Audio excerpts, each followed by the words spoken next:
All right, welcome to week 13. This week we're going to be talking about rational functions.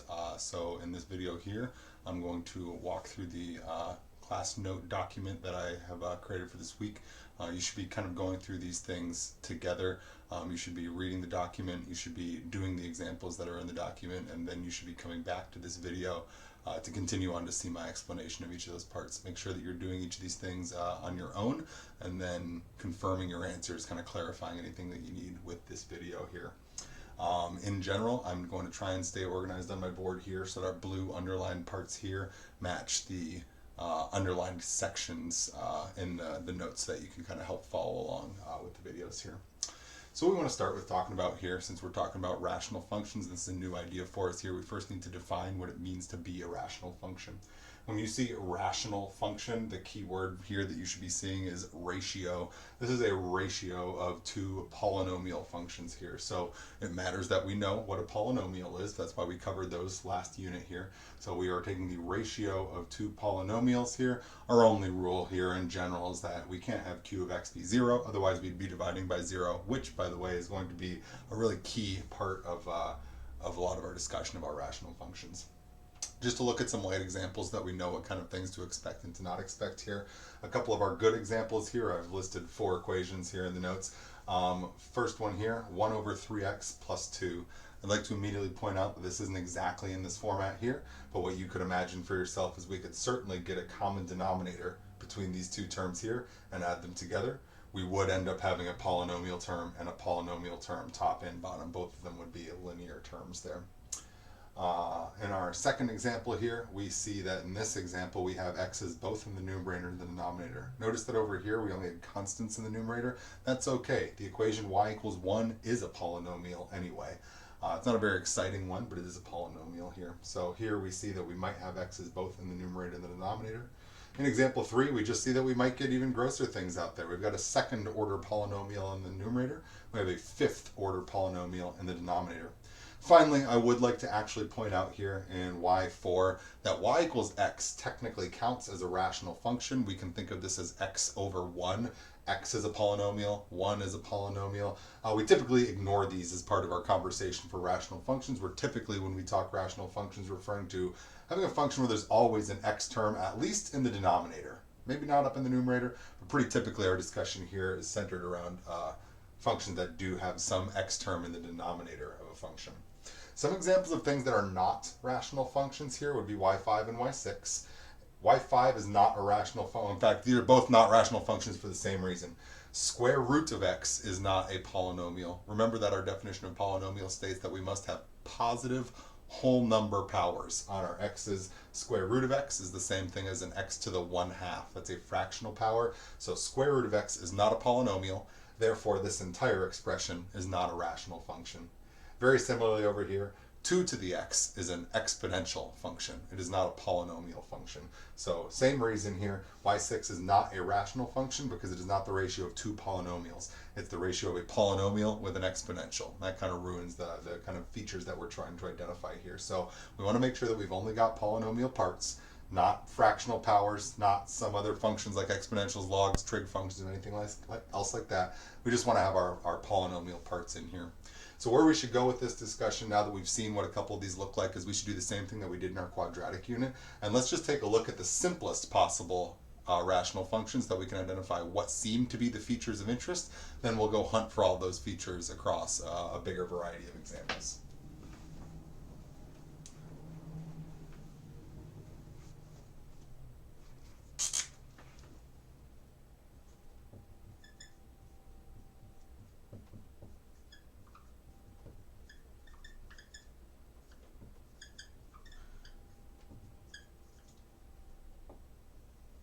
So let's talk about our simplest rational function here. Just like when we talked quadratics, we talked a lot about y equals x squared. We used that as our point of reference for most of our quadratics. That was sort of our base case from which we compared everything else. Very similarly here, we're going to look at our base case function, our simplest possible rational function, as the function 1 over x. It doesn't have any fancy parts. It's sort of the simplest thing that qualifies as a rational function here. One of the first things that I do want to point out about this guy is that it has something going on a little bit different than most other functions that we have seen this semester. For most of the functions that we've considered this semester, we're talking linear functions, quadratics, and polynomials. Officially, all those are polynomials out there. We've talked about exponential functions was one of our big groups of functions that we've talked about so far. And in all these functions, we're allowed to plug in any number that we want. Some of the functions that we've seen that we've got to be a little bit more careful with, square root functions, logarithmic functions, those only experienced one half of the plane, the right half, as where it made sense to plug things in. We can only plug in positive numbers into square roots. We can only plug in positive numbers into logarithms. Right? Here we're going to see a different domain consideration come up here. Here we want to ask the question, what set of values seems to be acceptable to plug into this function right here? And typically when I like to play this game, rather than asking myself what does work, what should be included, I think it's often easier to ask myself, is there anything that shouldn't belong in the domain? If we were to start with everything, what should we narrow it down to? What are the parts that don't seem like they're going to work? And immediately my big concern here is we're dividing by a variable value. If this variable value became 0, then we'd be dividing by 0, which is an undefined quantity. This asks us the question, taking steps of size 0, how long would it take us to get to 1? Since we wouldn't get to the number 1, there is no answer to that question. So this is an undefined quantity. So one of the really important things that we want to identify about this function here is that it has a domain that is any other number. We can do 1 divided by that number, right? 1 divided by a billion is fine. 1 divided by negative a billion is fine. 1 divided by 1/billionth is fine. And same with the negative terms out there. I don't see any other issues. It just seems like dividing by 0 there would be an issue for us. So I'm going to write this either, kind of our shorthand for this is x is not equal to 0. This implies that we understand that we do get any other value for x. Alternatively, our more formal notation for this might be all values from negative infinity to 0, as well as all values from 0 to positive infinity, but using parentheses there instead of brackets to indicate the fact that we are discluding 0 on both of those guys right there. So either of those would be acceptable ways for us to state our domain for this guy. What we're going to see is that identifying the domain of this function and looking at what's happening in the denominator of our rational functions is going to be one of our most important features of these graphs here. So we're going to keep on talking about the domain here. In general, what I want to know is what does this graph look like, so I can use that graphical information to help me interpret what other graphs are going to look like. So one thing I know is I'm not allowed to plug 0 into this function here, but what I might be interested in knowing is what does this graph look like when x is very close to 0. So I'm going to start my graph over here. And here's a couple things I'm thinking to myself. If x is a very small number, a small positive number, like 1/100th, then if I do 1 divided by 1/100th, that asks the question, how many steps of size 1/100th does it take to get to 1? Well, it's going to take 100 of those steps. So I can see here that if my x number is a very small number, like 0.01, 1/100th, our outputs from this function are going to be very large, 100. So it seems like the closer and closer and closer I get to 0, the larger and larger my y values should be. The smaller of a number we divide by, the bigger of a number we're going to get out. So I'm thinking here that as we're getting our x values to be very small, our y values should be very large. Notice that if our x values are very small, but negative numbers that are very small, like negative 0.01, then we're going to be getting outputs like negative 100. And so we should see the exact same action on the other side of the y-axis here, but we should be seeing negatives down here instead. If I plug in a very small negative number, I should be getting out a very large negative number. I can play a similar game here. So here we're asking the questions, what happens when x is very small, near to 0? The other thing I'm interested in knowing is what happens when x is very large, very far away from 0 in both directions. So again, I ask myself, what happens if I plug in a very large number for x? Well, here I'm picturing things like 1 billion. Let's plug in 1 billion for x. If I plug in 1 billion for x, then we're going to get out 1/1,000,000th. That's a super, super tiny y value out there. So what I'm seeing is the bigger my x value gets, the smaller my y value gets. So as we move further to the right, we should be getting lower and lower and lower. So I'm going to place for myself just sort of a guide point out here as well. That says large x's result in small y's. Very similarly, we again consider the negative case. If I plugged in negative 1 billion, I should be getting out negative 1/billionth. So that's going to lead me to give myself like a guide point over here. Large negative numbers result in small negative outputs. Finally, what I'd like to think to myself are there any really easy numbers that I can identify, any easy locations I can identify on this graph? In general, when I'm looking for easy things, I always ask myself, can I do any math with 0 or 1? And the answer here is no. I cannot do any math with 0. That's not allowed here. But it seems to me pretty reasonable that I can plug in 1 right here. F of 1 should be 1 over 1. That's just 1. So I do know that the point 1, 1 is located on my graph. I'll label this guy here. I also know that if I plug in -1, I'm also going to get out -1. And so I believe I've identified that this point should also be on my graph, -1, -1. And what we're going to come to see here is if we were to check out some other points, for example, if I were to plug in 2, I would get 1/2. 3, I'd get 1/3. And so my points here should be slowly decreasing down and getting smaller and smaller and smaller. Very similarly, as I start plugging in smaller and smaller numbers than 1, I'm going to get out bigger and bigger outputs than 1. And so we should expect this to continue curving up here. Very similarly, on the left-hand side, we're going to have some matching information here. As my inputs become larger and larger negatives, we're going to get out smaller and smaller negatives. As my inputs get closer and closer to 0, our outputs are going to get more extreme in value here.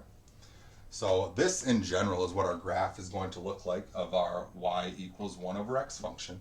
What we'd like to identify, though, is a couple of the really weird features about this graph. I mean, this seems a little strange to us.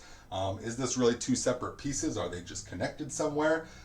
Do these curves here ever get down to the x-axis? Do they ever get to the y-axis here? I think these are some things that we should investigate, at least algebraically, as well as kind of confirming some of these things in Desmos here.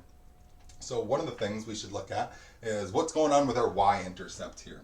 Well, if I'm going to go look for a y-intercept of this graph, we've looked for y-intercepts a bunch this unit, or this class, I should say. And every time we've looked for a y-intercept, we know that we can always set x equal to 0 to find y-intercepts. Well, setting x equal to 0 is exactly the thing that we can't do here.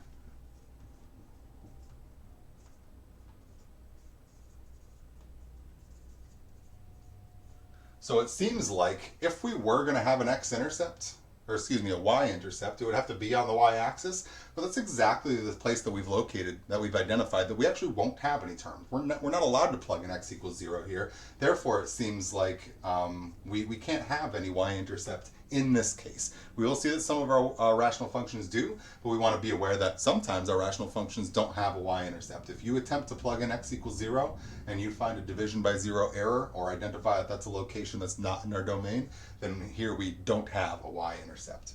Very similarly, we should go look for our x-intercepts, which we also refer to as roots. And when we talk about our x-intercepts, we know that our move is to set y equal to 0 and solve. I can do that here. I've got my output y equals f of x right here, so I can do this. I can say 0 equals 1 over x. But it's going to be a little bit tough for me to solve this equation right here. So I'm going to do this once in words and once in algebra. First thing I'm thinking here is if I'm solving this equation, my first move should be to multiply x to the other side. I need to get x out of the denominator. But if I multiply x to the other side, I'm going to get 0 times x is 0, and that would leave me at the equation of 0 equals 1. You should ask yourself, how often is that true? To which the answer is clearly never.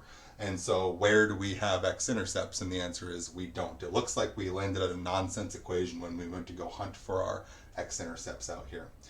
I think it's important here that we stop and realize conceptually why this happened, rather than just seeing that we got to a nonsense algebra statement. When I make the statement 0 equals 1 over x, wondering if there's an x value that does this for me, this is saying to me, if I have one part out of x parts, how many parts do I need to have literally nothing? And the answer is that can't happen. We should think of this fraction as a number of parts out of some number of parts. This is one part out of x parts. That means to me, I'm constant in my amount of parts that I have. I will always have one part. It might be one part out of a billion parts. That's okay. I still have something. I will never have divided up my one object into so many parts that I literally don't have anything. So this says I'm guaranteed to have something, is what that 1 says to me right there. Therefore, it's not possible for me to have nothing when I've divided by some value of x. So that's really why we're saying we can't get out a value of y. Our output always has to have some quantity to it. One part out of some number of parts. We can't ever have no components there to that thing. So kind of what it seems like happened here is it seems like we're not ever touching the x-axis. Otherwise, we would have found the next intercept. It seems like we're never touching the y-axis. Otherwise, we would have found a y-intercept. We didn't find either of those things. So it seems like what's happening is our graph is just working on getting infinitely close to the x-axis, but never touching it. As we make our x values smaller and smaller and smaller, our points are getting closer and closer and closer to that y-axis, but it doesn't seem like they're ever going to touch it. We refer to these things as asymptotes. An asymptote is a line or a curve that some other curve approaches and gets infinitely close to, but never actually touches here. So in this case, and by the way, I'm going to do some abbreviation rather than writing the phrasing vertical asymptote and horizontal asymptote. I'll be often abbreviating these things as VA and HA for our vertical and horizontal asymptotes. In this case, our vertical asymptote, it seems like there's the line right here. This is our vertical line at which our curve gets infinitely close to the line but never touches. And it does this on both sides, sort of oppositely here. One in the positive direction, one in the negative direction. So this vertical line, notice that all the points on this vertical line have an x value of 0, and so that's our equation of this line right here. Our vertical asymptote is the line x equals 0. Our horizontal asymptote is the horizontal line right here of y equals 0. If we can identify where the vertical and horizontal asymptotes are for any rational function, that's going to give us a huge hand in us actually being able to graph, especially some of these tougher ones that we're going to see a little bit later. So these are really, I think, it's kind of some of the most key important locations that we're going to be identifying on these rational functions. But in general, I'm largely going to be interested in you telling me things like what is the domain, x and y intercepts, vertical, horizontal asymptotes here. This will kind of be our primary checklist for investigating our rational functions. So let's go ahead and take a look at example 1 here. What we'd like to do is we would like to translate our knowledge here into example 1. And so it's really important that we remember this base case graph right here. I will very typically draw this graph very quickly freehand, like this guy right here. It's telling me kind of all the information that I need. I refer to each of these parts here. I don't know, those are just Tony words for these. I refer to these as the 2 lobes because we can see that they're fully disconnected pieces, which is a little bit strange. This graph has 2 separate parts. But I refer to these as, I will use words such as the lower lobe and the upper lobe or something like that. So in any event, this is our base case graph for y equals 1 over x. It's really important that we remember this one for making comparisons to it for upcoming problems here. So let's go ahead and take a look at example 1, where we'll start from this graph and transform it to make a new graph.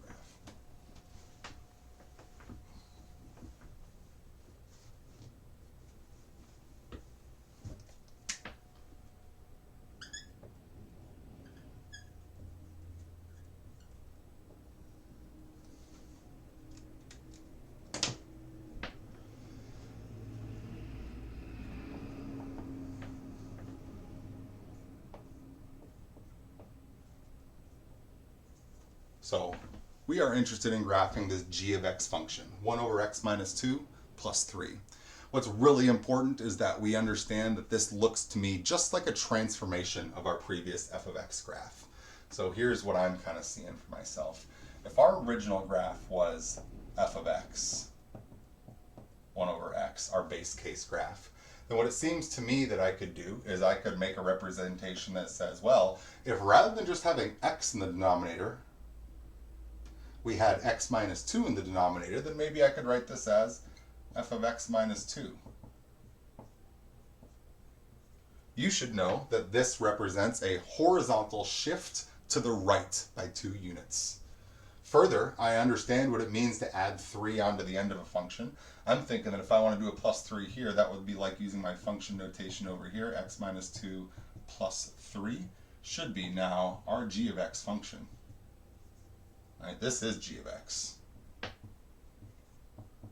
So what I can see here is this is just making these 2 graphical transformations. This says shift left 2 and shift up 3 relative to our previous graph that we had seen. So let's go ahead and try and apply that transformation. I'm going to erase some of my work right here, but what we've identified is that g of x is the same graph as f of x. All we need to do is start with f of x, move it left by 2, and move it up by 3. So let's go ahead and kind of do these things side by side here.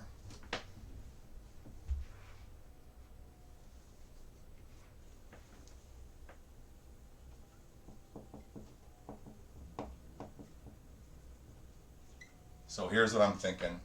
I know that this guy, very important. I'm going to identify I guess my domain first here. My domain of this guy we saw was x should not be equal to 0. When I look at my domain for g of x over here, I'm identifying that, I'm asking myself what value at x would cause us to divide by 0. And here what I'm seeing is if we plugged in x equals positive 2, 2 minus 2 would cause us to divide by 0. So over here it looks like our domain should be x is not equal to 2. I am also very interested in knowing first, before we go look at our x and y intercepts, let's talk about our vertical and horizontal asymptotes. Our vertical asymptote had the equation x equals 0. But what we know has happened here is that this vertical line has been shifted to the right by 2. So I'm now thinking that we should instead have a vertical asymptote at x equals 2. That's because we did a shift right 2.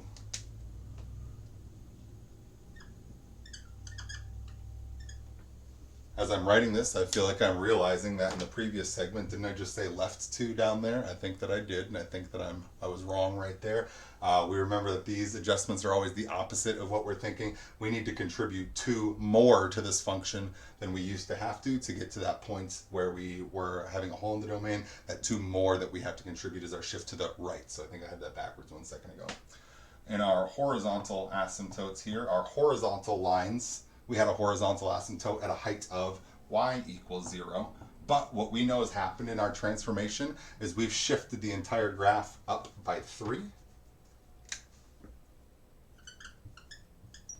And so I'm thinking that our horizontal asymptote that used to be at y equals 0 should now be at a height of y equals 3. I have shifted the whole graph up, and I'm really thinking about using my vertical and horizontal asymptotes as sort of like my bounding lines for my graph. They sort of define where the graph is going to live. So now I think I can go ahead and probably just graph this graph. I haven't made any other adjustments to it, right?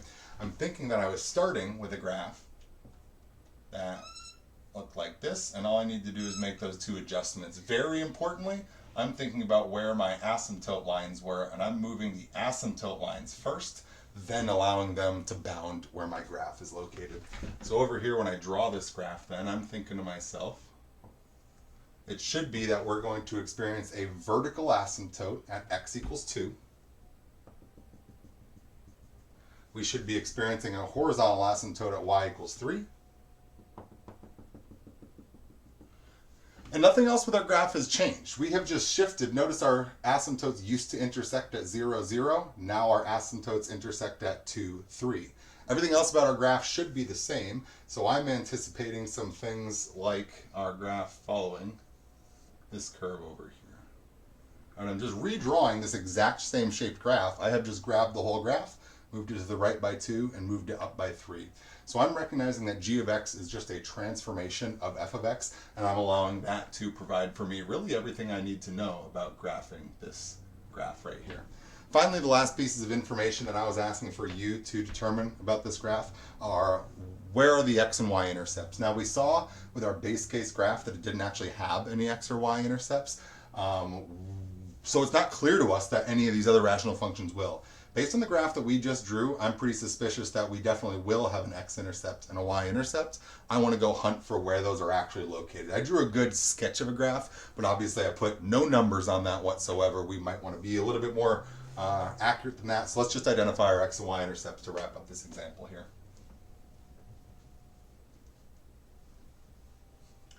So if I'm looking for my y-intercept here, I know that y-intercepts happen when x is 0. So I'm going to go look and see what is g of 0. In this case, I'm finding this to be 1 over negative 2 plus 3. And so it looks to me like g of 0, let's see, negative a half and positive 3. Well, that's going to be 2.5 is what's left over, or 5 halves. So I'm expecting to see a y-intercept at y equals 2.5. That should be this guy right here. Similarly, when we're looking for our x-intercept, we know that to find x-intercepts, we just want to set y equal to 0, or output equal to 0. This one's going to take a little bit more algebra here, but we can get through this guy. So I'm going to go ahead and set y equal to 0. And now we want to go ahead and solve for x. So my first algebra step here, I'm going to subtract 3 to the other side. I'm now going to multiply both sides by the quantity x minus 2, multiplying this up to the side here. I'm looking to solve for x is my goal. So I'm thinking the next thing, if I want to unwrap this thing, I'm looking to undo the outermost layer. Let's go ahead and divide by -3 on both sides.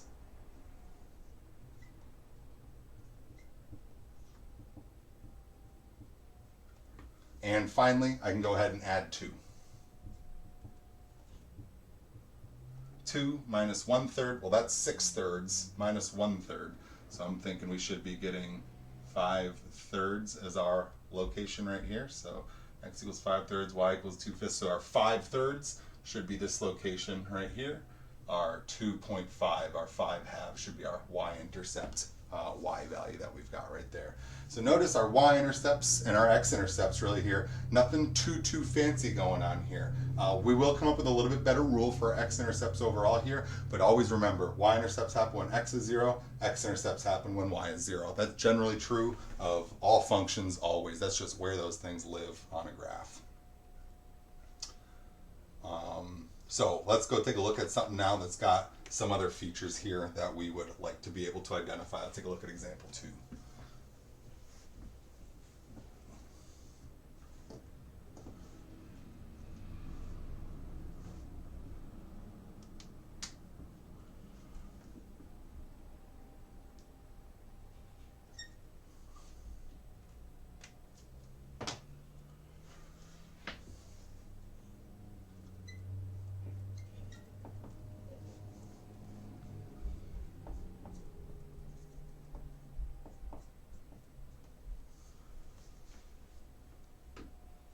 Now, when we're graphing this guy, we want to kind of look for all of our same pieces of information. What's our domain? What's our roots?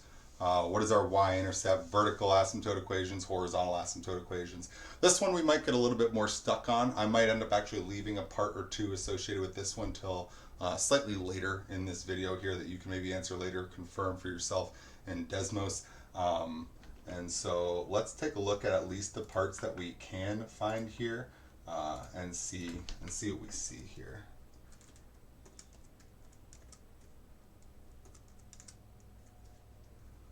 So what I am looking to identify here, let's start with our kind of same list of questions.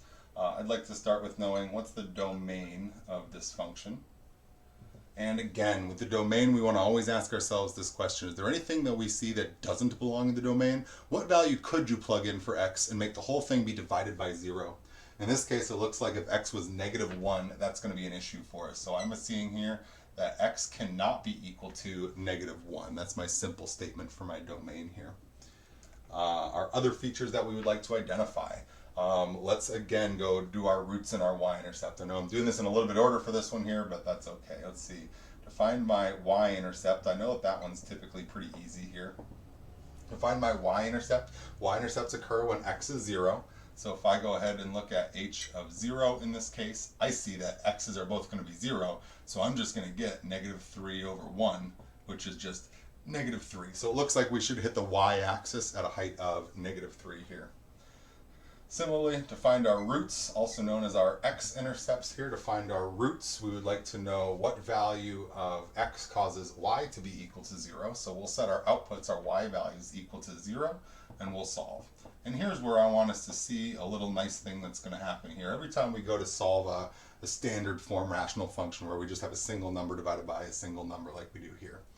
What I'm going to always do if I'm going to try and solve this guy for 0 is I know that I've got to get all my x's to hang out here. I've got 2 different x's. I'd like to just make an x equals statement. Well, the only way that I can break up the fact that we're in a fraction here is if I multiply x plus 1 over to the other side.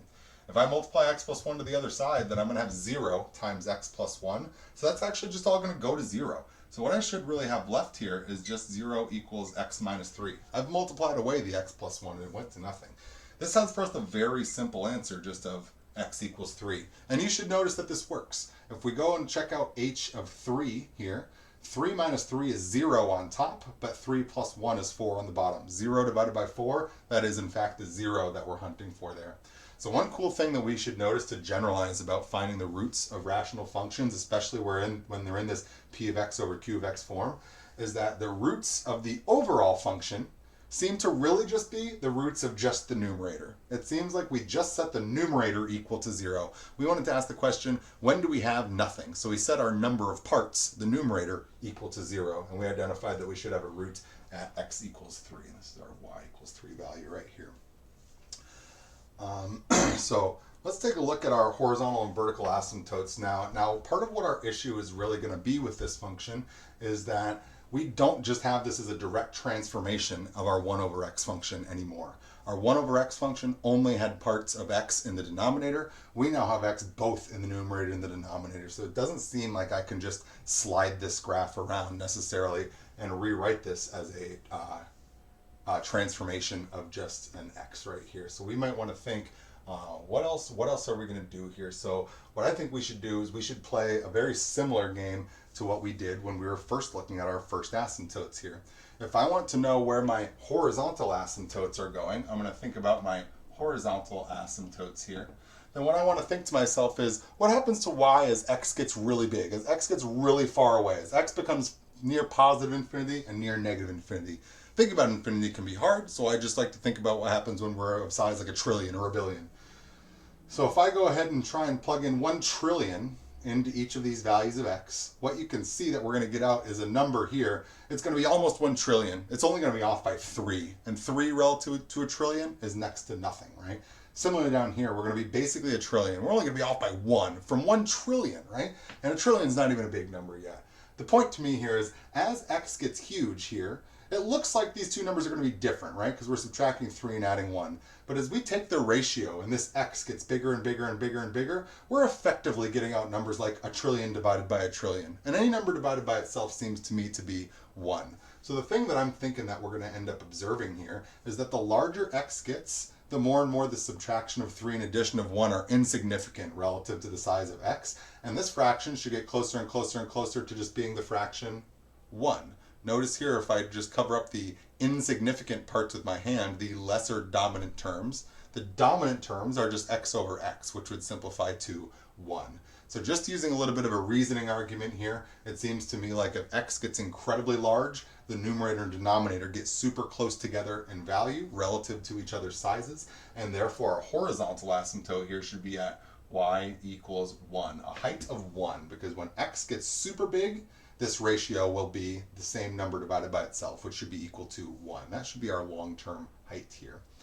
Now, looking at our vertical asymptotes, we've been really just identifying our vertical asymptotes as, we saw that 0 couldn't be plugged into our base case function 1 over x, but then we just transformed it for the last example. So in our new one here, we might not know directly where to look for our vertical asymptote, but what we saw is that the reason in our base case, our original graph, that we had a vertical asymptote at x equals 0 was because 0 was exactly the member of the domain that we did not have. So here, the thing that I'm thinking to myself is, since we're not allowed to plug in -1, plugging in -1 is what would cause us to divide by 0. Alternatively, if we plug in numbers that are really close to -1, but aren't quite -1, we should end up dividing by an incredibly small number, right? If you plug in like -0.99, then now the denominator is only 0.01. It's a very small number, and therefore we should be getting out very large outputs from the overall function here.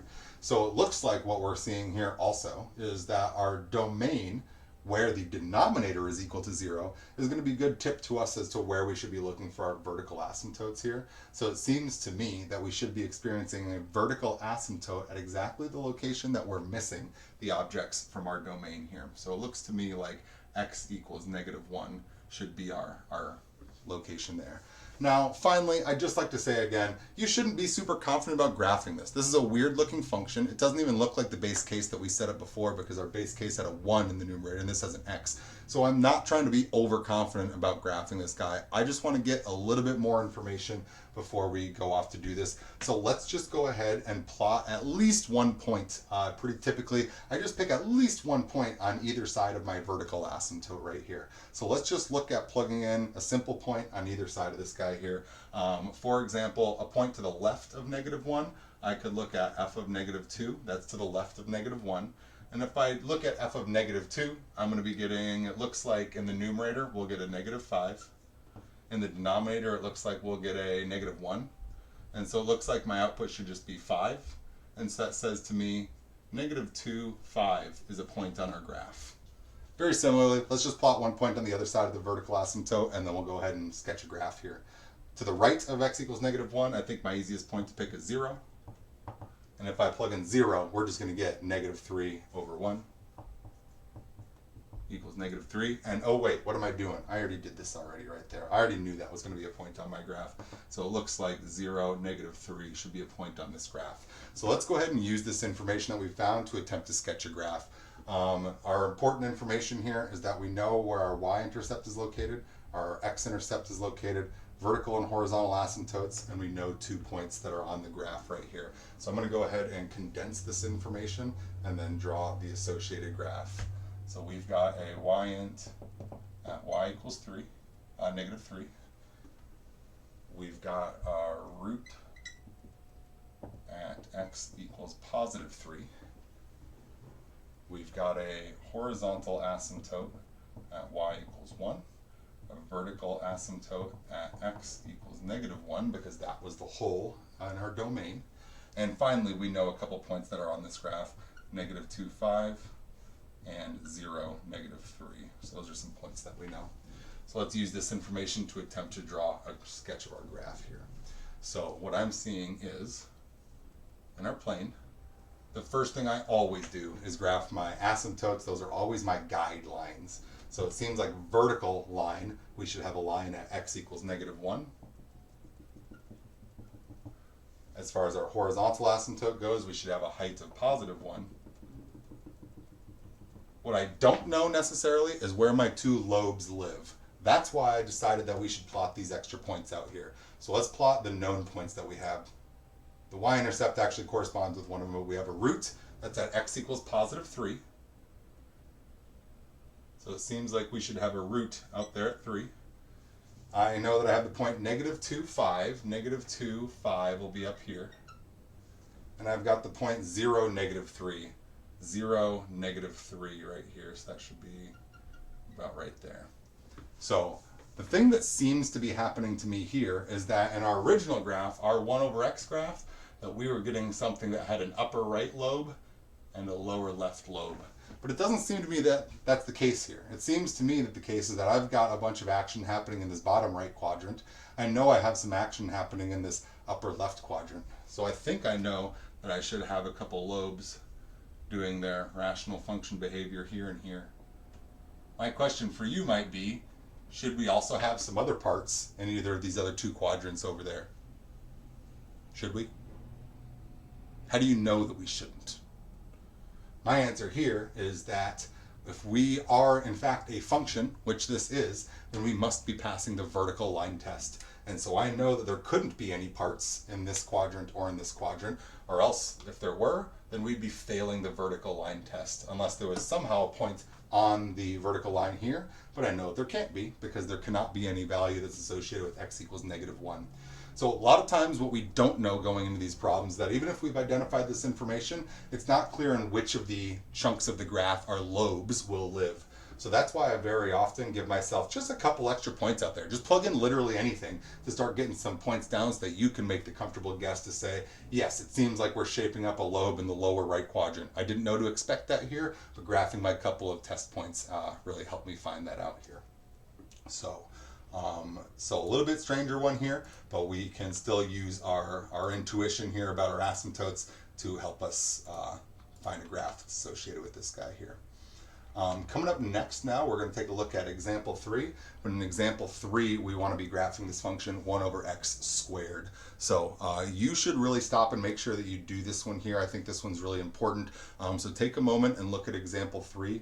In example 3, we want to just transition from instead of 1 over x to the graph of 1 over x squared. And you should just ask yourself, what's always true about squaring a number? What always happens to a number when we square it? How should that impact be indicated graphically for you?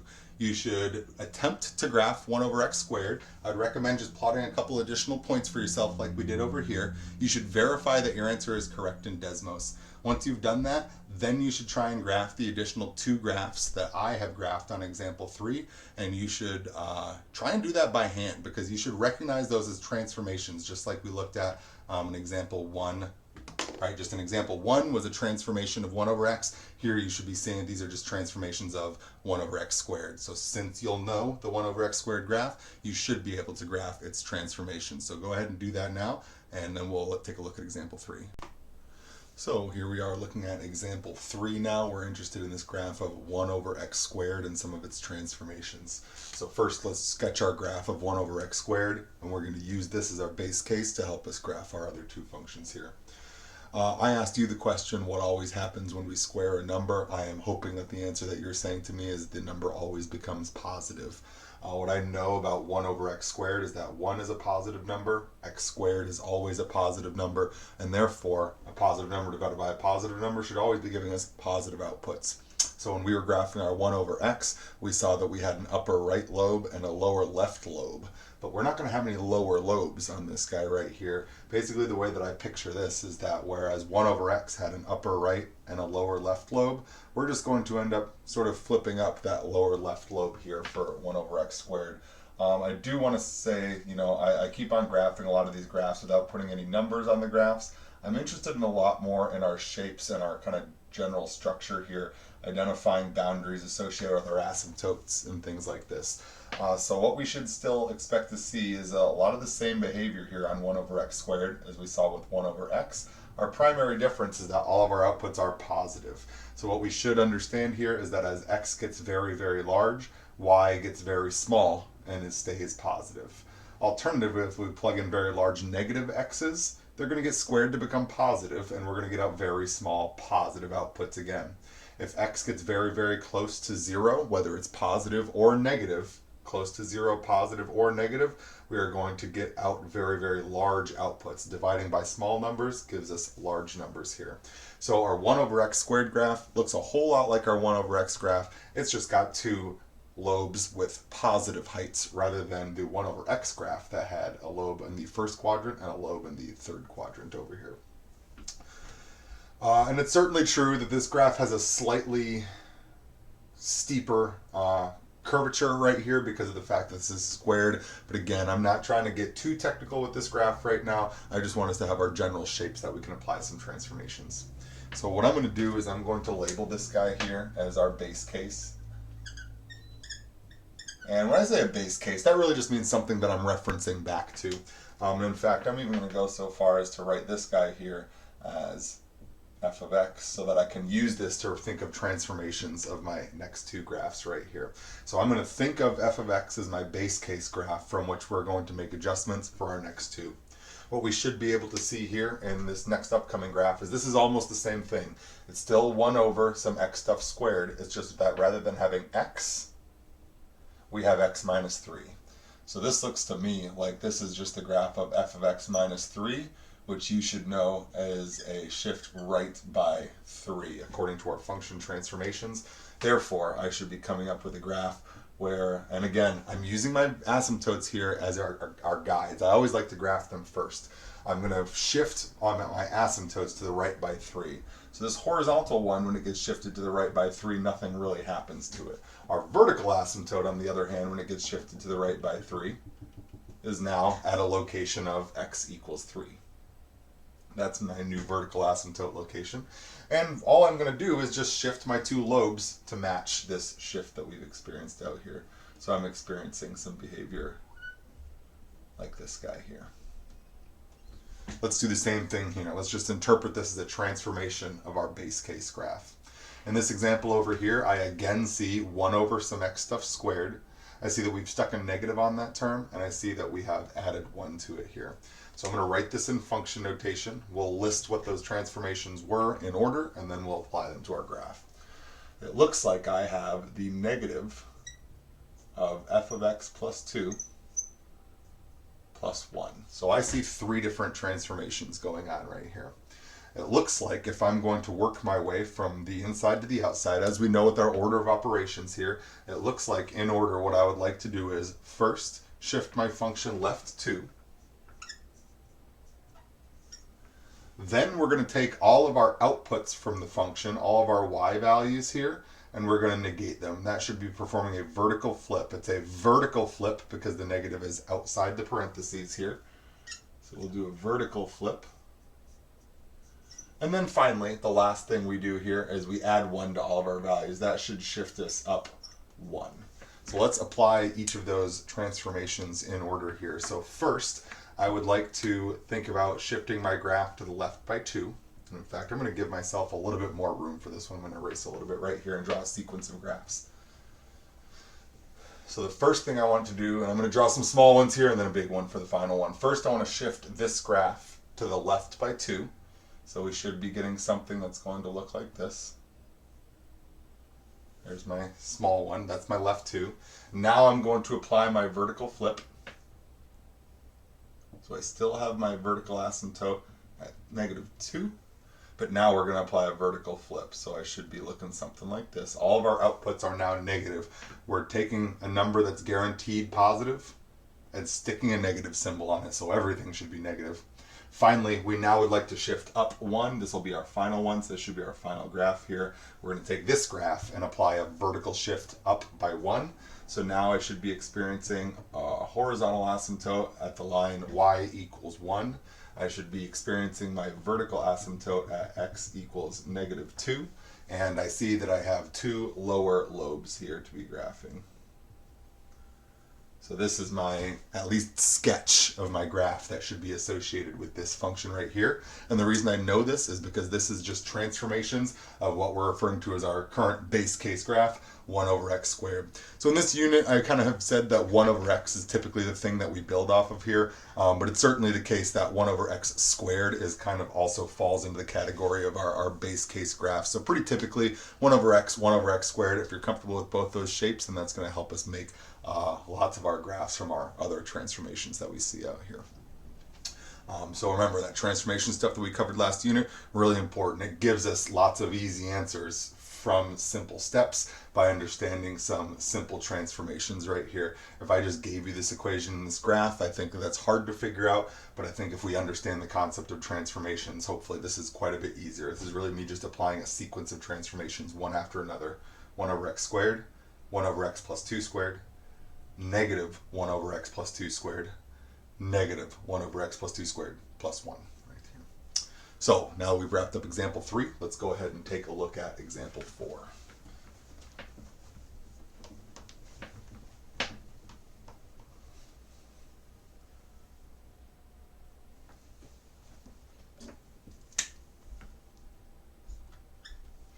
Now example 4, I'm giving you a rational function that is given in factored form. This one's going to be a little bit different here. In example 4, we are looking at x plus 2, x plus 3.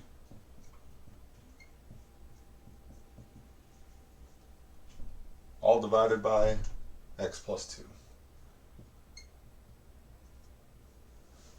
The first question that I'm asking you is to state the domain of this rational function right here. And by the way, again, I say that this rational function is in factored form, just like we have polynomials in factored form. We can have rational functions in factored form, where each grouping of terms is expressed as a multiplication associated with the other terms. Rather than having lots of addition and subtraction, we have multiplication and division as our defining properties here. So I do want to state the domain of this. The domain here is really important to our understanding of this function here. And when we ask our domain, remember that we're always, rather than asking what is in the domain, I think it's a lot easier to ask what's not in the domain. What value of x would we have an issue with if we plugged it into this function? Here what I can see is if x is -2, then -2 and +2 make 0. We're dividing by 0. We don't want to do that. So it seems like the domain for this function should be x is not equal to -2. All right, that's my domain for this. And then what I'm suggesting is I want to know what the graph of this looks like. But what I'm kind of seeing to myself here is it seems like there's a little bit of algebraic simplification that we can do first. And so here's what I'm seeing. It looks to me like I have a factor of x plus 2 both in the numerator and in the denominator. So what I feel like I should be able to do is cancel these two factors and be left with this very simple function, y equals x plus 3. This is just a linear equation. We know this from like our first week of class. We were graphing this thing right here. But there's one tiny distinction that we want to make. What we need to recognize happened here is that when we canceled these two terms, we still started with a function where x equals -2 is not a member of the domain. So while it's true that the graph of this equation is going to turn out to be equivalent to the graph of this equation, which is a line, there's still one extra piece of information that we're going to drag along with us, which is that the original function did not allow us to plug in -2 as an input value. What we've seen in the past is that whenever we have terms like x plus 2 on the bottom, that caused us to have a vertical asymptote at -2. But we won't necessarily see any asymptotic behavior here because now, since this term is canceled, I see that when I plug in values very, very, very close to -2, I just get values that are very, very close to +1. They don't seem to be going off to infinity. It doesn't seem like there's any asymptotic behavior here where numbers get very, very, very large or very, very, very small. So it seems like I'm just going to get this graph of y equals x plus 3. By the way, you should know the line y equals x looks like this. I can now think of y equals x plus 3 as a function transformation. I'm just going to shift this graph up by 3 units. So what I'm seeing is this graph right here, where there is a height of 3. That's our y-intercept of 3 right there. However, there's one modification that we want to make to this graph. As I have graphed this line right now, it seems, if I were to ask you what seems to be the domain and range of this graph, I would expect you to tell me all real numbers, negative to positive infinity. We need to make a modification to our graph to represent the fact that we actually are really not allowed to use this value of -2. Our original equation would have had a division by 0 error if we used -2 as our x value, so we want to make sure that we don't do that in any modified forms of this equation. So all I've got to do is see, if I were to plug in -2 here, I'd see I'd be getting +1. Maybe I should draw this graph slightly more zoomed in here. All right, there's our height of 3. And what I'm seeing here is -2 is where we don't want to have any locations on our graph, despite the fact that there are currently. So I think I can go over here to the point -2, 1. And all I'm going to do is put a little hole in our graph. It's where we've missed a point right there. That should be the point -2, and it looks like, what, -2, 1 is that location that's right there. So what I would encourage you to do right now, you should definitely do this, go to Desmos and enter this equation right here. It will give you a straight line, and it just looks like a straight line. Unfortunately, this is one of the small things that bothers me about Desmos, is it doesn't have any direct way to show you that there's a hole unless you go look for it. So what you should do is graph this equation and then click around on the line and try and drag your cursor or your finger over to that spot. And if you get to exactly the x value of -2, you should see that Desmos opens up a little bit of a hole right there rather than a filled in dot at that point to indicate that that point is in fact missing from our domain still. So part of the point of this lesson here is this. Don't just immediately jump to identifying our denominator roots as asymptotes. The root of our denominator here was -2. It's the value that caused the denominator to be 0. That's what our root is. But in this case, we didn't get a vertical asymptote because x plus 2 had a factor that canceled from top to bottom. So it seems like our big takeaway from this is it really matters that we reduce our equations to lowest terms before we attempt to interpret what our graphs look like. That being said, we also really want to make sure that we maintain our original information, especially associated with our domain. It matters that even in our simplified formats here, that we're still able to plug in only the x values that corresponded with our original equation. Our original equation did not allow x to be equal to -2, and so in our graph of our simplified equation, we should also not allow x to be equal to -2 right there. So just a little bit of a cancellation concept going on here in example 4. So now let's go ahead and use this idea to help us out with a slightly more difficult graph here in example 5.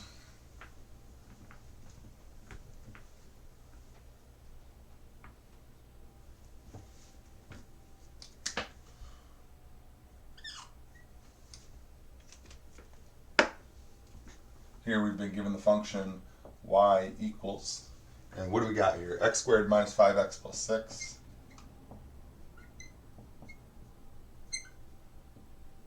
Divided by x squared minus 2x minus 3.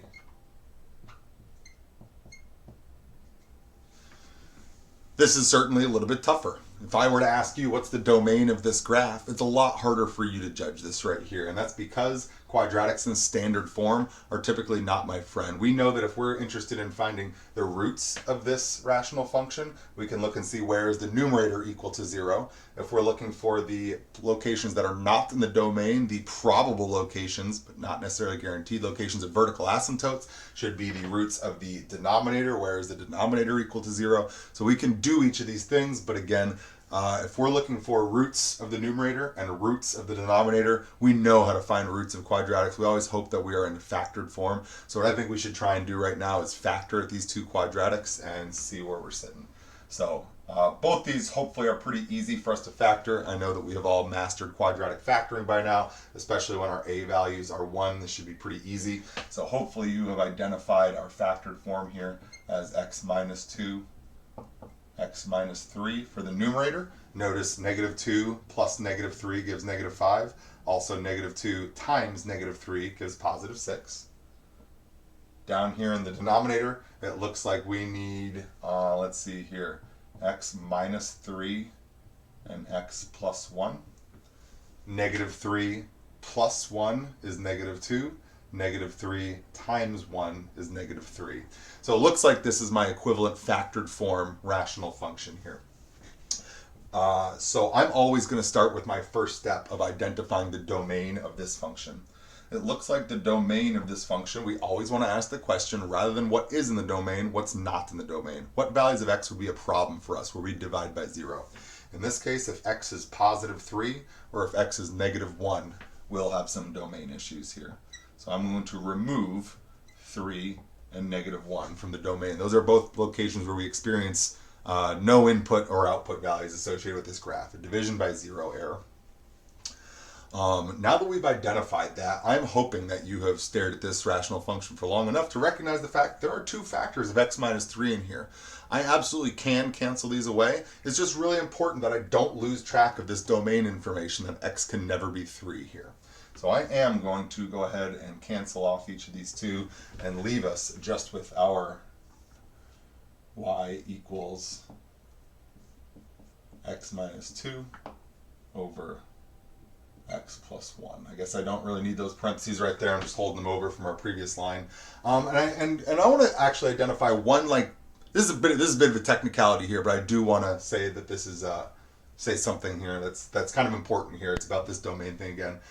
What we're typically doing when you write vertical work, when you have an equation and then a following equation, then a following equation, just like we're doing here, a 3-step process, what we're always suggesting, there's always this implied suggestion that each of these equations is completely equivalent to the next. They're always representing the same idea. What's really important to the technicality here is that this equation and this equation are exactly equivalent to each other without these terms crossed out. However, this equation and this equation are not exactly equivalent to each other. This equation has a domain where x cannot be 3 or -1. This equation on its own only has a domain where x cannot be -1. I see no issues with plugging in 3 into this. We don't want to lose that information. We're still interested in graphing this original equation. So if we're going to simplify this expression to this expression, that's a good algebraic move. We just don't want to abandon the information that we've come up with along the way. So what I am going to say is this equation is equivalent to this equation as long as we track the additional piece of information that x cannot be 3. Now, this statement collectively is equivalent to this equation right here. But it mattered that we track that extra piece of information about what was not allowed in the domain. Okay, enough of the technicality. Let's go ahead and see if we can graph this guy along with its bonus piece of information that x cannot be equal to 3.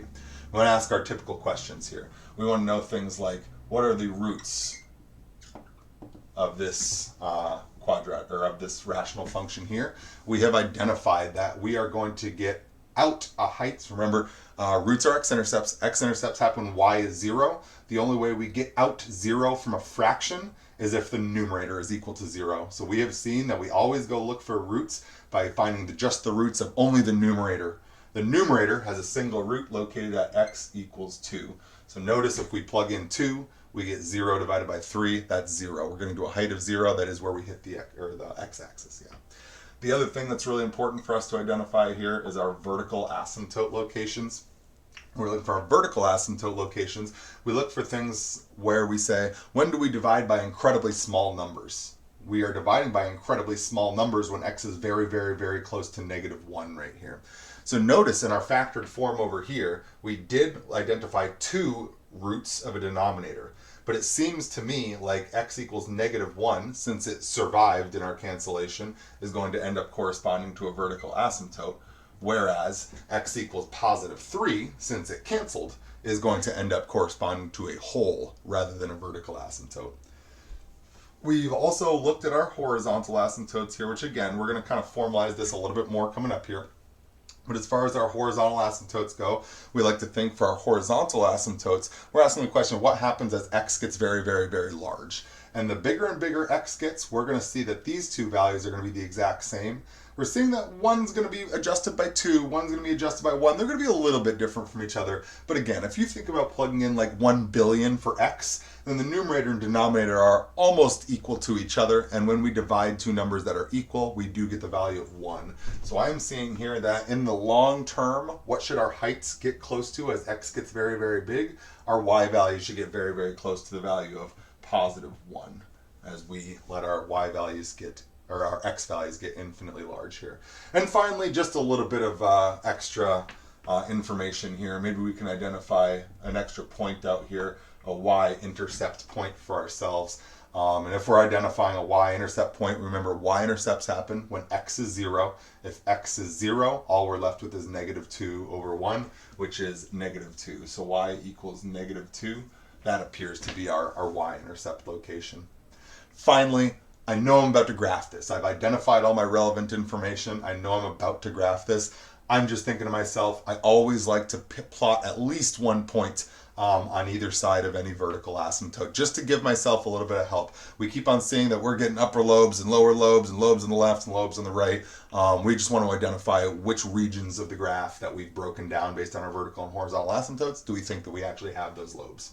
So here, because I have an x of -1 for my vertical asymptote, I'm just thinking, let's plug in one point on the left side of it. Let's plug in one point on the right-hand side of it. And notice we've already checked out x equals 0. We just did that right there. So we'll pick a different point for that one. So let me just do here, if x is -2, then we're going to get -4 divided by -1, which is +4. Additionally, I'm going to pick a side. So that was a point on the left side of the vertical asymptote. Now let's pick a point on the right side of the vertical asymptote. Normally I'd pick x equals 0, but we already covered that one. So let's pick x equals 1. And if I'm looking at x equals 1, 1 minus 2 is -1. 1 plus 1 is 2. So -1/2, -1/2. So now I think with these little extra bonus points right there, I think I've got all the information that I need to help myself graph this function here. So let's just get rid of, let's see here. Yeah, I think that's all my relevant information here. So what I'm thinking here is I always start graphing my rational functions by graphing my asymptotes first. So here we decided that we're going to get a vertical asymptote at -1. We're going to get a horizontal asymptote at y equals +1. I have identified that I should have an x-intercept at 2. I have identified that I should have a y-intercept at -2. I have identified that we should be graphing the point -2, 4. There's -1, -2. There's -1, 4. And finally, another point I know is x equals 1, y equals -1/2. That guy goes right there. So hopefully you are reasonably convinced about what the shape of this graph is going to look like based only on these asymptotes and on the couple points that we've graphed right here. I'm seeing a pretty clear one of our typical rational function lobes cropping up in the lower right. Again, I'm thinking to myself, just like we talked about before, there couldn't therefore possibly be any parts of my graph up in this region up here, because then we wouldn't be a function, and rational functions are all functions. The vertical line test suggests this could be the only action that's on the right side of this asymptote. Similarly, we know to expect these lobes of rational functions by now. So even though I've only got 1 point sitting over here, I do know that my function is going to get really close to this asymptote, both vertically and horizontally. I do have 1 guide point, so I think I'm reasonably confident that I can go ahead and throw in another lobe that asymptotically approaches both our horizontal and our vertical asymptote right there. So again, I have identified 4 known points on the graph. I have clearly graphed my horizontal and vertical asymptotes as well. In general, I think that anytime you ever graph a rational function, I think, and again, if I'm going to make tiny Desmos complaints here, I feel like every rational function by default should have the asymptotes clearly marked on there. While they're technically not points that are on the graph, they're the most important guidelines for the shape of the graph itself. So you should always clearly graph your asymptotes on any of the graphs that we're looking at here. And again, I think that you should definitely go to Desmos, throw this graph in here, see that this agrees with all these locations. Maybe the last thing I'll say is, when you're in Desmos, aside from just graphing this equation right here, you can also graph these 2 equations right here, and it will put these vertical and horizontal lines on your graph. You can even change the graphing style of them by clicking the little settings button at the top and change them to dashed lines. I do this quite a bit to make these graphs look like I actually want to see them as. So, one of our last things here to discuss then is these horizontal asymptotes. So let's kind of talk through what we've seen so far with this example, kind of summarize, and then let's talk a little bit more about these horizontal asymptotes right here. So I'm just going to change this heading right here to, what do we call this? Features of rational functions.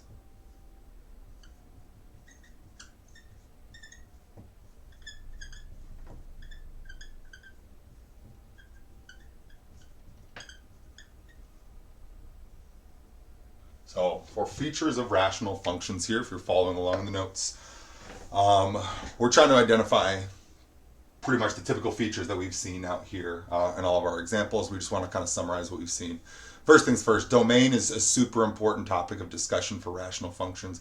We haven't talked domain a whole lot for some of our most important families like polynomials and exponentials, because all polynomials and all exponential functions have a full domain. They get everything from negative to positive infinity. You can plug in anything you want.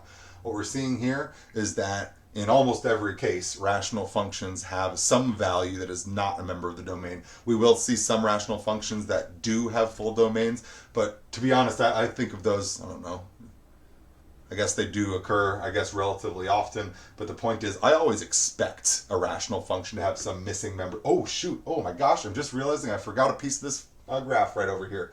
So if I'm wrapping up this graph, oh holy cow, I need you guys as a class here to shout at me for these things. Very importantly, in this last bit of my graph right here, we forgot about x not being equal to 3. We should be coming out here to where 3 is happening on our graph, and we should be adding in a hole on our graph right there. We know that x equals 3 was not an originally allowable point on our graph, so that hole should be present in our graph right there. Again, if you graph this in Desmos and slide your cursor over to that, you will see that hole crop up where we have that missing part of our domain. So as I just said, maybe that's my perfect lesson right there. We really got to stop and think about our domains here to make sure that we're not graphing points that don't actually belong. So I expect my rational functions to not have a full domain, and therefore it's really important that we identify what are the pieces that are missing first in all these rational functions from our domains. Second, what we've seen is that it really matters that we reduce these things to lowest terms. When we factored this and reduced it to lowest terms, we saw that there were really 2 values that are missing from our domain here. Our domain was that we get that x is not equal to -1 and that x is not equal to 3. But we saw that with the reduction, because the x minus 3 term canceled out, that meant that x equals 3 was a whole. Because the x plus 1 term did not cancel out, that meant that x equals -1 was a vertical asymptote. So this reduction to lowest terms really matters. It helps us make the distinction between whether we're going to experience a whole or a vertical asymptote at any given missing location in the domain. Similarly speaking, you should notice that that almost sort of suggested that we had 2 roots on top from our quadratic, but since 1 canceled, we only had 1 root. So again, the point here is it really matters that we do simplify our rational functions as much as possible before attempting to analyze them to make sure that we actually see the information for what it is. Identifying roots is always something that we're going to want to do for every function for all of time right here. Remember that roots are x-intercepts. X-intercepts occur when y is equal to 0. And in our case, whenever y is equal to 0, we're saying that a fraction is equal to 0. And fractions are only ever equal to 0 when their numerator is 0. So in general, we can say that our general rule for finding the roots of any rational function is to just take the numerator and set it equal to 0 and solve. That will tell us where our roots are located. Very, very similarly, if we are now hunting for our vertical asymptotes, as long as we are in lowest terms, we keep seeing that our vertical asymptotes are associated with when our denominator is equal to 0. So if I just take x plus 1 and set it equal to 0, we get the equation x equals -1. This tells me exactly where my vertical asymptote is located. Finding y-intercepts, something that we can always do easily. Y-intercepts happen when x is 0. There's nothing fancy going on there. I plug in x equals 0. I get my y-intercept. It's just an easy point for me to graph. What we haven't really formally talked about yet is our horizontal asymptotes. We're going to take a look at a couple more examples of our horizontal asymptotes here in 1 second. I do just want to say, kind of wrapping up my summary of what we see on the board, you should be plotting a couple extra points. Basically on all these rational functions, they have strange enough shapes that you shouldn't just blindly trust the parts that you're building for yourself out there. On almost all of these functions, you should just do this. Pick like literally any two numbers and plug them into the functions that you have a couple other points to grab. What's not useful for me to have though is like 8 points over here and no points over here, which is why I always pick some extra points where one is on one side of the vertical asymptote and one is on the other side of the vertical asymptote. In upcoming graphs, we're actually going to see some graphs that have multiple vertical asymptotes, and I'm going to pick a sample point in every single one of the regions that's broken down by the vertical asymptotes out there. So let's go ahead and take a look at our horizontal asymptotes here and kind of wrap up this story. Our last thing to discuss is the horizontal asymptotes. If you've been a little bit shaky on these, I do understand. So let's kind of get some extra verification as to what's going on with our horizontal asymptotes here.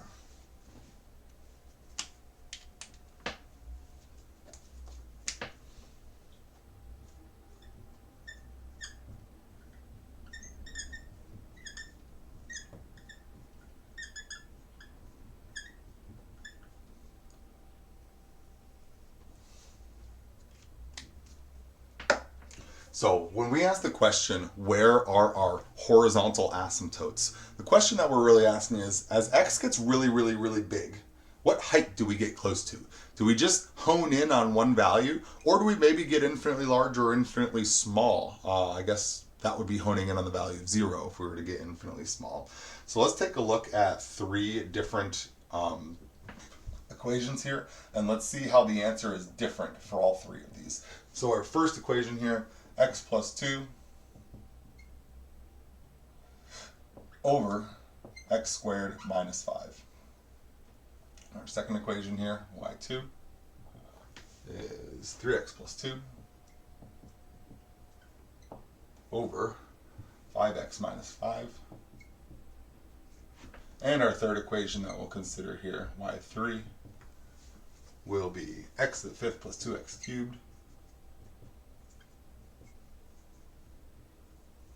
all divided by 3x cubed minus 5x.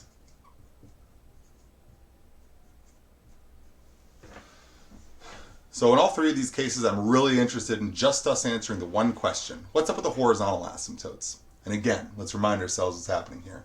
Horizontal asymptotes are lines that our function gets really, really close to as our x values get infinitely far out to the right and out to the left. So we want to think to ourselves here, really my simplified version here is, what happens if you plug in x equals 1 billion? That's kind of my weak way of suggesting, as x goes off to infinity, what happens? And let's walk through it for each of these cases. In our first case here, if we allow x to get infinitely large, or in a little more concrete terms, if we just plug in 1 billion for x, what's going to happen? Well, what I can see here is that relative to 1 billion, 2 is basically insignificant. Even more, 1 billion squared? And what's that, 1 quadrillion? Well, that's going to be pretty overpowering for just subtracting off 5 from 1 quadrillion right there, right? But what I can see is happening here is that since the denominator has a squared term, and the numerator is only of degree 1, it seems to me that every time x gets a little bit bigger, the denominator actually gets much bigger than the numerator. As x gets bigger and bigger and bigger and bigger here, the denominator is going to get way bigger than the numerator. Again, we're making comparisons like 1 billion divided by 1 quadrillion. That's only going to give us 1/1,000,000,000th. That's a very, very, very small number. So what I'm seeing here in the y1 case is that because we experience a larger power of x in the denominator will grow much faster as x gets very large, and it will grow so much that eventually this ratio is going to become infinitely small. So here, because our denominator has a larger degree, we are going to experience a horizontal asymptote of y equals 0. And you should just do this for yourself. Plug in any large number. Even a number like 1,000, you are going to see that this ratio is going to give you incredibly small numbers, and that as x gets bigger and bigger, they are just honing in more and more and more on just being the value 0 here. So now let's think about what's going on here in y2. In y2, we don't have that same distinction as much. Here we certainly had a higher degree of polynomial in the denominator, a second degree versus a first degree polynomial. Over here they're both first degree polynomials, but we do at least have different coefficients on them. So again, we're going to do our simple version of thinking about infinity here and saying things like, just plug in a billion. Well, here's again what I know. If I plug in a billion, I'll get 3 billion and 2 on top. On bottom, I'll get 5 billion minus 5. Relative to the amounts of like 1 billion or 3 billion or 5 billion, the numbers plus 2 and minus 5 are basically insignificant. They're really having next to no impact on the overall value that we're experiencing out here when we're talking about numbers that are huge, like billion. So what I expect for this to eventually kind of look like here is saying the larger and larger x gets, the more insignificant this 2 and -5 are. So I'm sort of picturing this as the long-term expression that we're looking at. And if I'm looking at 3x divided by 5x, I would simplify this down to just 3/5. Alternatively, you can think to yourself, back to the 1 billion case, 3 billion divided by 5 billion, which is incredibly close to what value we actually have, should be just the number 3 divided by 5. So what I'm thinking here is that our horizontal asymptote for y2 should be located at y equals 3/5. I think that the long-term height of this function as x gets bigger and bigger and bigger, positives or negatives, notice that -3 billion divided by -5 billion, the two negatives will cancel. We'll still get 3/5 out there. So here what I'm recognizing is that since the order of the polynomials, the degree of the polynomials is exactly the same, they're both first order polynomials, it should then be that our eventual height, our horizontal asymptote equation, is exactly the ratio of their coefficients of the leading terms. Finally, in example y3 out here, we see that we have the opposite situation of y1.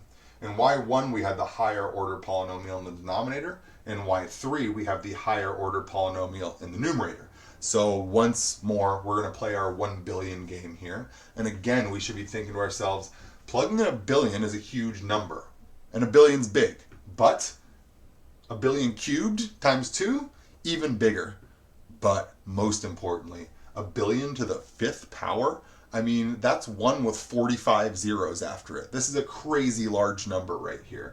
X to the 5th is heavily outcompeting any other numbers that are in this rational function right here. So again, what I'm saying to myself is, even though a billion cubed is huge, it's nothing compared to a billion to the 5th. Even though a billion times 5 is huge, it's nothing compared to 3x cubed. So what I sort of think to myself here is that as x gets very, very, very large, these numbers on the end become more and more insignificant, leaving us just with a function that looks a little bit more like x to the 5th divided by 3x cubed. If I were to simplify this a little bit, this would just look to me like 1/3 x squared. And what happens to x squared as x goes off to infinity? Well, as x goes to infinity, y in that case would also go off to infinity. What I'm seeing here is the numerator will eventually be infinitely larger than the denominator. And so we should expect this to in fact not have a horizontal asymptote. There is no height that this is approaching. As our x's get bigger, this function value just keeps growing and growing and growing.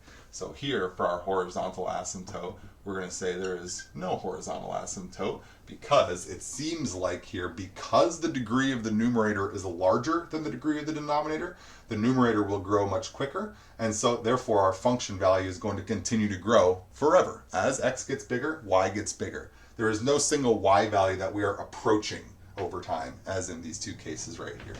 So in general, what our rule should be associated with our horizontal asymptotes here is if the degree of the numerator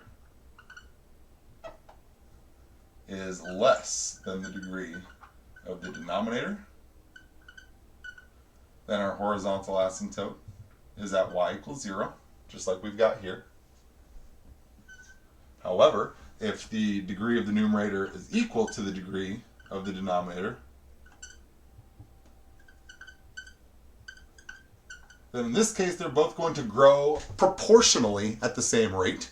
And so what height they're going to get to is exactly the proportions of their leading coefficients out here. X and x grow at the same rate, so we will always be left with 3 parts of it on top and 5 parts of it on bottom for an eventual ratio of 3/5 out there. So here we can say HA equals, HA is y equals the ratio of coefficients of our leading term. It's got to be of the biggest term that we see. Finally, what we're going to see out here for our last one is that in the cases where the degree of the numerator is larger than the degree of the denominator,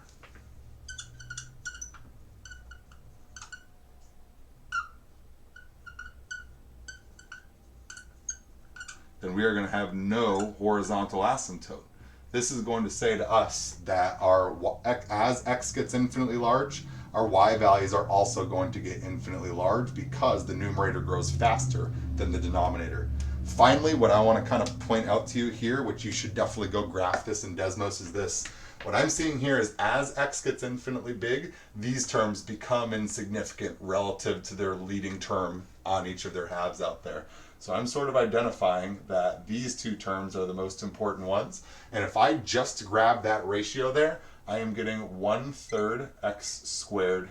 What you guys learned from last unit is that because this is an even power with a positive coefficient, we should expect end behavior that looks like this on this function. And what you should do right now is go graph y3 in Desmos, and what you should in fact see is that we do have the end behavior that matches just the ratio of our leading terms right here. So that's another kind of like interesting trick that we can do with these rational functions is we can recognize which terms are the dominant terms, the more important terms, just take their ratio to interpret the action that we're going to end up experiencing. Everything that we learned about end behavior arrows from last unit applies as long as you are applying that concept to the ratio of the leading terms only of the polynomial in the numerator and in the denominator, like we did right here.